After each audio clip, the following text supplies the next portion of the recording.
I have been putting off this game for a long time now. I always wanted to play it but kept getting disrupted or straight up just sidelined the game, but after 10 years I have finally played Until Dawn. So, let's talk about it.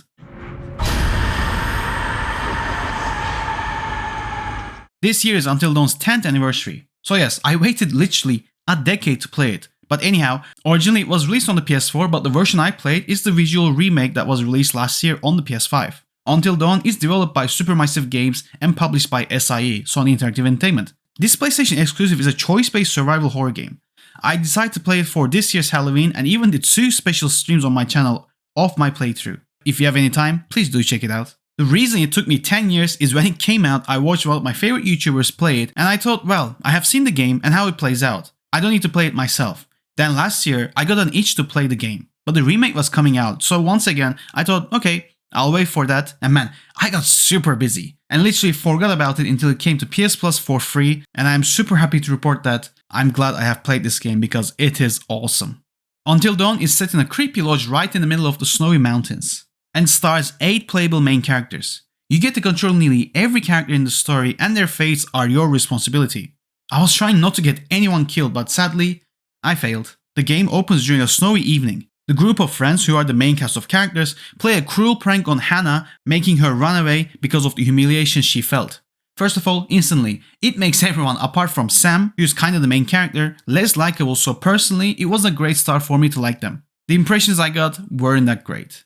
Eventually, Hannah and her sister Beth disappear into the woods. The main story is actually set a year later, where the remaining friends return back to the mountain. These group of people are Sam, Mike, Emily, Matt, Ashley, Chris, Jessica, and Josh, who is Hannah and Beth's brother. The reunion of this friend group is super tense as it is filled with subtle conflicts, old relationships, and just straight up awkwardness. The teenage drama that this game had was cringe at times, but I would be lying if I said I didn't enjoy it. It was quite fun to see these characters flirt with each other or just pit them against each other. Nearly all of their actions is in your control, which made the game super fun to play.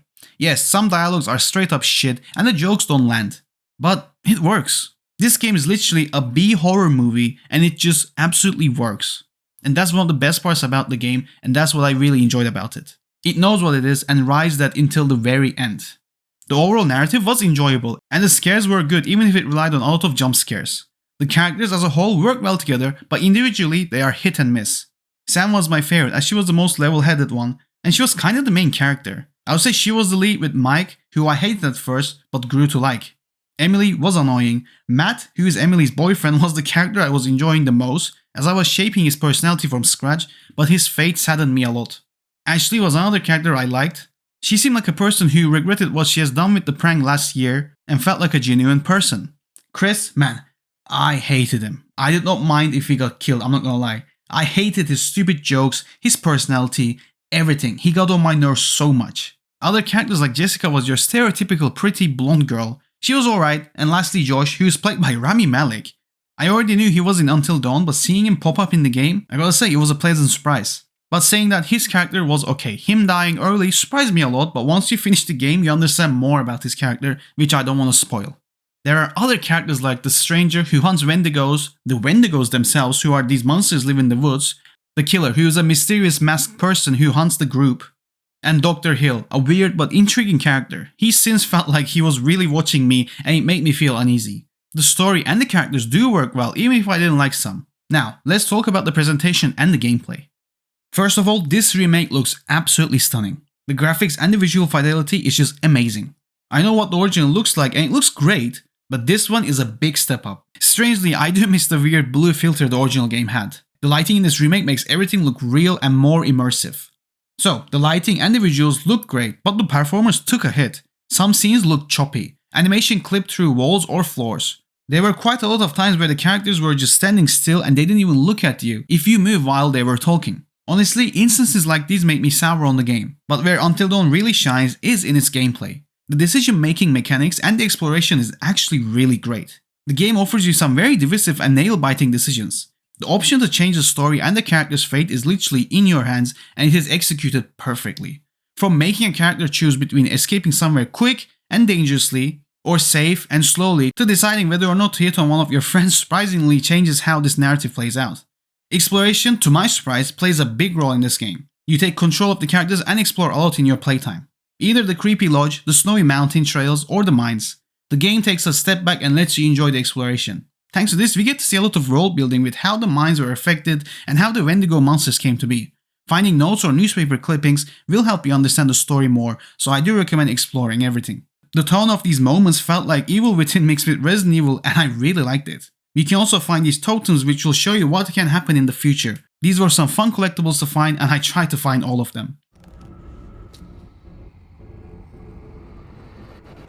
Because of the small glimpse you get in the future, made me more curious on how the story would play out.